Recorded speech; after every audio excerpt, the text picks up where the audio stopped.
제4장.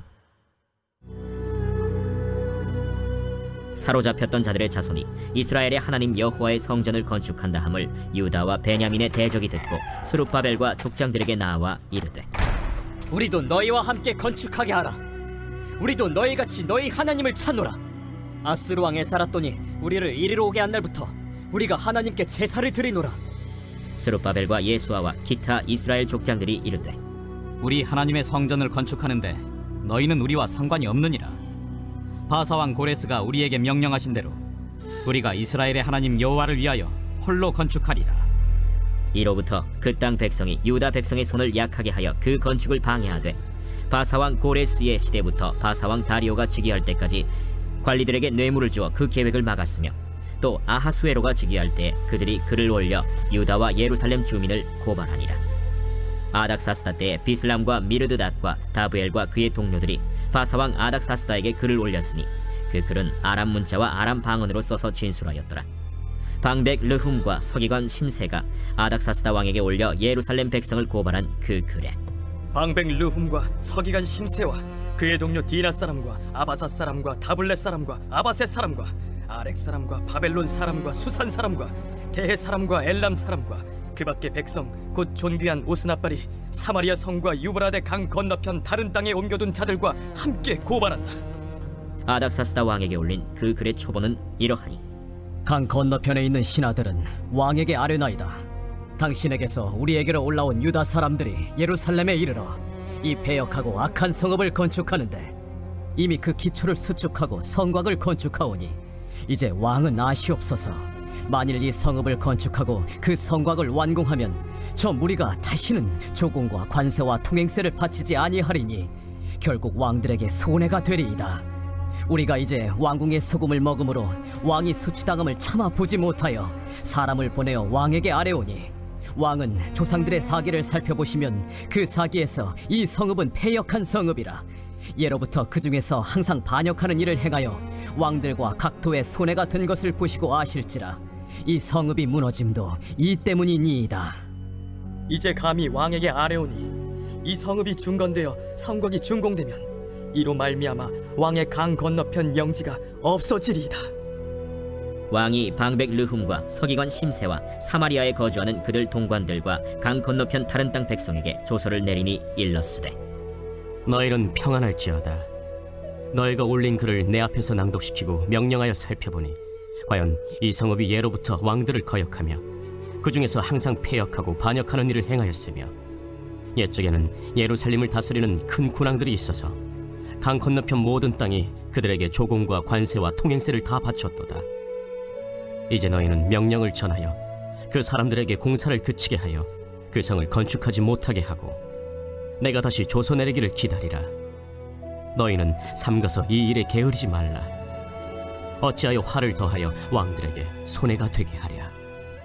아닥사스다 왕의 조서 초본이 르훔과 서기관 심세와 그의 동료 앞에서 낭독되매, 그들이 예루살렘으로 급히 가서 유다 사람들을 보고 권력으로 억제하여 그 공사를 그치게 하니, 이에 예루살렘에서 하나님의 성전 공사가 바사왕 다리오 제2년까지 중단되니라. 아멘, 할렐루야. 네, 오늘도 이 새벽에 나오신 우리 모든 성도님들에게 하나님의 크신 은혜가 충만하기를 간절히 축복합니다. 어제 말씀을 우리가 한번 떠올려 보면 성전의 기초를 쌓게 됐습니다. 백성들이 함께 감격하고 또 기뻐하는 모습을 우리가 보게 되었습니다. 또 어른들, 노인들은 통곡을 하면서 그 솔로몬 왕 때의 그 모습을 생각하면서 통곡을 하면서 울기까지 했다라고 우리가 말씀을 보게 되었습니다. 자, 그런데 오늘 본문 말씀을 보니까요, 오늘은 제가 1절부터 10절까지의 내용을 중심으로 함께 말씀을 나누도록 하겠습니다. 내일 나머지 4장의 말씀을 함께 보겠습니다. 자, 그런데 오늘 본문 말씀에 보니까요, 그 감격이 채 사라지기도 전에 고난의 순간이 닥치게 됩니다. 인생살이가 우리가 생각할 때 좋은 일만 있으면 얼마나 좋겠습니까? 순풍에 돛단 듯이 가면 얼마나 좋을까요? 그러나 그런 경우는 지극히 예외적인 경우입니다. 꼭 그렇게 순풍이 부는가 싶다가도 강풍이 불고 또 비바람이 몰아치기도 하는 것이 바로 우리가 살아가는 이 인생입니다. 신앙생활도 마찬가지입니다. 우리가 하나님을 믿기로 작정하고 신앙생활을 내가 열심히 해보겠다고 마음을 먹으면 그때 꼭 어려운 일이 생겨서 시험에 들게 됩니다. 새벽 기도를 결심하고 열심히 나오는데 어떻게 일이 잘 안 풀리고 더 꼬일 때도 있다라는 것이죠. 자, 그러면 그때 정말 우리의 믿음이 시험을 당하는 때고 그때 진짜 믿음이 요청되는 시간으로 우리는 생각해야 됩니다. 오늘 유다 백성들이 성전을 지으려고 하는데 이 방해하는 사람들이 나타났다는 겁니다. 유다 백성들은 이 페르시아 왕 고레스의 칙령에 따라서 귀향을 했지요. 그 칙령에는 유대인들이 성전을 짓는 것을 다른 백성들이 도우라고까지 하였습니다. 자, 그렇게 성전을 짓기 시작했습니다. 그런데 누가 방해를 합니까? 1절의 내용에 보니까 유다와 베냐민의 대적이라고 소개를 합니다. 2절에 그들은 놀랍게도 하나님을 찾고 하나님을 제사하는 사람들이라고 합니다. 하나님을 제사하는 사람들. 이 사람들이 누구입니까? 바로 사마리아인들입니다. 사마리아인들. 그들은 자신을 소개하기를 아수르 왕 에살핫돈이 우리를 이리로 오게 했다라고 말합니다. 이스라엘은 솔로몬 이후에 남유다와 북이스라엘 두 나라로 갈라지게 되었습니다. 남유다는 바벨론에 의해서 멸망을 당하는데 이 북이스라엘은 남유다보다 130년 전에 아수르에 의해서 멸망을 당합니다. 이 바벨론은 자신들이 정복한 백성들을 포로로 끌고 갔습니다. 그런데 아수르는 자신들이 정복한 그 나라에 그 백성들과 민족을 이주시킵니다. 그렇게 해서 전에도 이야기했듯이 민족을 혼합시키는 겁니다. 그리고 민족을 말살하려는 이 정책을 폈습니다. 민족이 다 섞여버리면 민족의 독립을 원한다거나 아수르의 반란을 일으키지 않을 것이다 라는 생각 때문에 그런 정책을 펼쳤던 것이죠. 그렇게 해서 북이스라엘은 여러 민족들이 이주해 왔고 북이스라엘 사람들은 혼혈 족속이 된 것입니다. 그래서 그들을 사마리아인이라고 부릅니다. 우리가 잘 알고 있는 것처럼 이 사마리아인들, 유대 사람들과 서로 원수지간입니다. 유대인들은 이 사마리아인들을 가장 경멸했던 그런 사람들이었죠. 민족의 순수성을 잃어버리기도 했기 때문이지만 바로 오늘과 같이 이 본문의 사건이 또 그런 영향을 주게 됩니다. 이 사마리아인들은 여러 민족이 혼합된 사람들, 그런데 단순히 인종만 혼합된 것이 아니라 종교도 혼합되어 있었습니다. 이방 민족들이 가져온 그 종교를 이 사마리아인들이 믿고 따르게 된 것이지요. 혼합적으로 이 종교도 혼합되었다라는 것입니다. 그래서 열왕기하 17장의 말씀에 보면 사마리아인들은 여러 민족들이 잡신을 들여와서 이방신을 섬겼습니다. 그리고 하나님도 섬겼습니다. 하나님을 믿기는 믿었습니다. 그런데 다른 신들도 함께 믿었다라는 것입니다. 오직 여호와 하나님만 경외하라고 해도 그들은 듣지 않았습니다.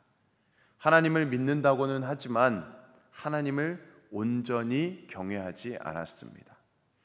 어쩌면 오늘 이 시대의 기독교인들의 모습일 수도 있습니다. 교회는 다니고 예수님을 믿는다고는 하지만 기도는 열심히 하지만 그렇지만 다른 것이 더 중요한 것입니다.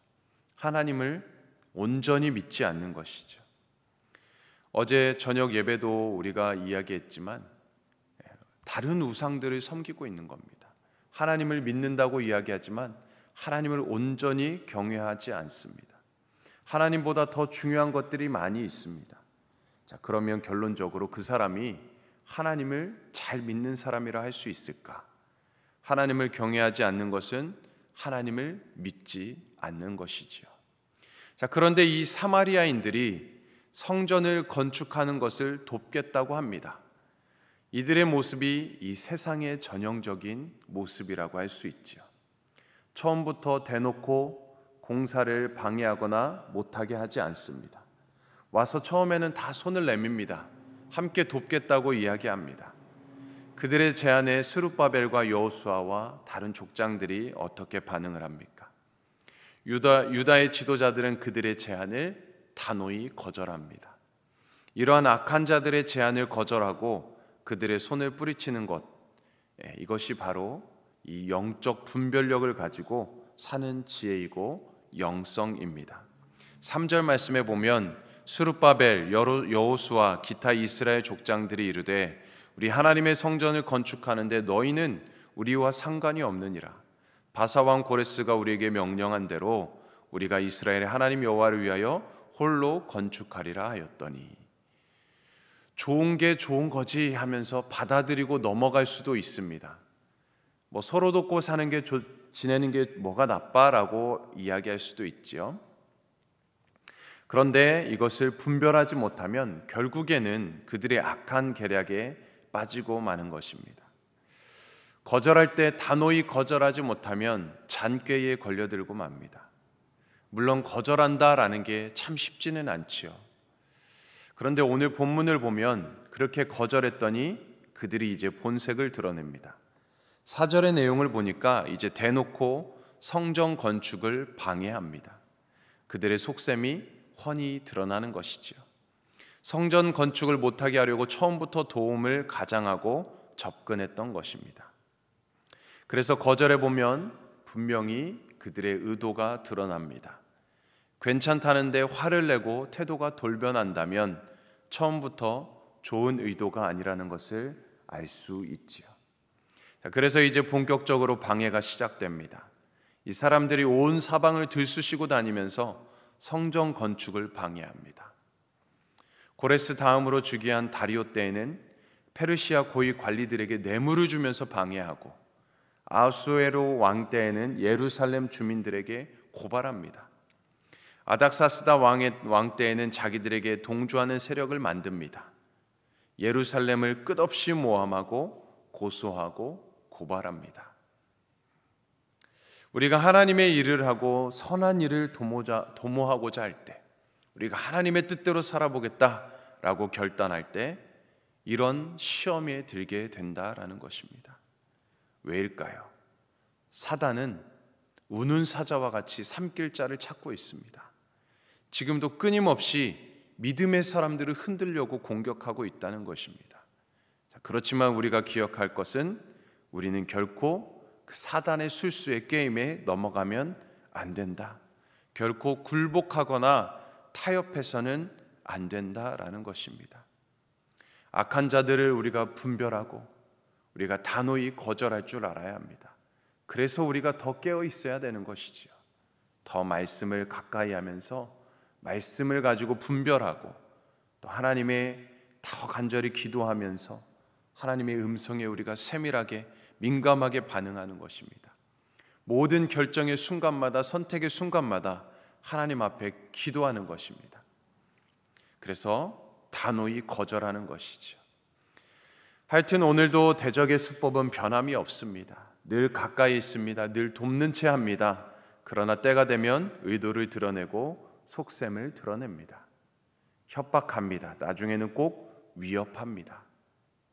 그래서 우리는 우리의 이 믿음의 길을 가면서 결단할 수 있기를 바랍니다.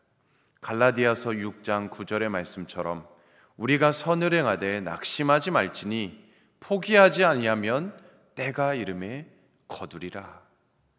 우리가 선을 행하다가 낙심하지 말아야 됩니다. 우리가 믿음 생활하다 신앙생활하다가 누군가 우리를 흔들려고 해도 그것에 우리는 넘어지면 안 됩니다. 포기하지 않으면 계속해서 하나님의 말씀을 붙잡고 기도하면서 순종하면 주님의 때에 주님께서 주님의 뜻을 이루어주시고 믿음으로 나아가는, 결단하며 나아가는 주님의 백성들을 반드시 승리케 하실 것입니다. 사실 이 마귀의 방해는 허세에 불과합니다. 사랑하는 성도님들, 그러므로 하나님은 내 편이시다, 내가 하나님의 편이다 라고 생각하면서 또 우리가 하나님 안에 거하며 하나님이 내 안에 계신다는 그 믿음과 그 확신을 가지고 잊지 마시고 그런 믿음을 가지고 담대히 오늘 하루를 살아가시기를 주님의 이름으로 간절히 축원드립니다. 아멘. 우리 함께 기도하겠습니다. 하나님 아버지, 신앙생활을 하다 보면 모든 일에 순탄하고 생각대로 잘 풀리고 잘 되면 좋겠지만 때로는 여러 문제와 고난들을 마주할 때가 있습니다. 오늘 말씀을 우리가 기억하며 그럼에도 불구하고 하나님을 경외하며 하나님을 온전히 믿으며 이 믿음의 선한 싸움에서 승리할 수 있도록 은혜를 부어 주시옵소서. 우리에게 영 분별력을 주셔서 사단의 속임수에 넘어지지 않도록 쓰러지지 않게 하시고 강하고 담대한 믿음으로 끝까지 주님의 길을 걸어갈 수 있도록 인도하여 주시옵소서. 생명의 면류관을 받는 그 순간까지 우리가 구별되고 선별되어서 거룩한 길을 온전히 걸어가게 하여 주시옵소서. 하나님은 하나님의 말씀을 순종하고 따르며 하나님을 믿는 자들을 끝까지 지켜주십니다. 보호해 주시고 인도해 주실 줄로 믿습니다. 늘 하나님 편에 서게 하시고 하나님 안에 거하는 삶을 살게 하여 주시옵소서. 우리가 선을 행하되 낙심하지 않게 하시고 포기하지 않을 때 하나님의 때에 반드시 이루시고 풍성한 열매를 거두게 하시고 복된 삶을 살아가게 하실 줄로 믿습니다. 그 은혜로 오늘도 우리와 함께하여 주시옵소서. 감사드리며 예수님의 이름으로 간절히 기도드립니다. 아멘. 오늘은 우리가 아프리카 선교를 위해서 기도합니다. 우리 남아공의 김종석, 정춘덕 선교사님, 곽용섭, 박정진, 안성준, 김현정 선교사님, 세네갈의 조항수, 조신영 선교사님을 위해서 우리가 함께 기도해 주시고 우리 교회를 위해서 기도합시다. 사단마귀가 우리 교회를 흔들 수 없습니다. 우리 성도님들을 흔들 수 없습니다. 끝까지 믿음으로 견고하게 승리하는 우리 교회, 또 우리 성도님 될 수 있도록 역사해 달라고 우리 함께 기도해 주시고, 또 몸이 연약한 자들, 또 아픈 분들이 있습니다. 하나님 강건하게 붙들어 주시고 치료하여 주시옵시고 새 힘을 주시도록 우리 함께 기도해 주시고, 모든 문제들 끊어지고 풀어지게 하여 주시옵시고, 우리가 범죄하지 아니하고 끝까지 믿음의 결단을 가지고 주님의 길을 온전히 걸어갈 수 있는 우리 교회의 성도님 되도록 기도해 주시고, 또 우리 가정을 위해서, 또 일터를 위해서, 또 우리 개인의 기도 제목을 가지고 오늘도 우리 주님의 이름 세 번 외치며 간절히 기도합니다. 주여!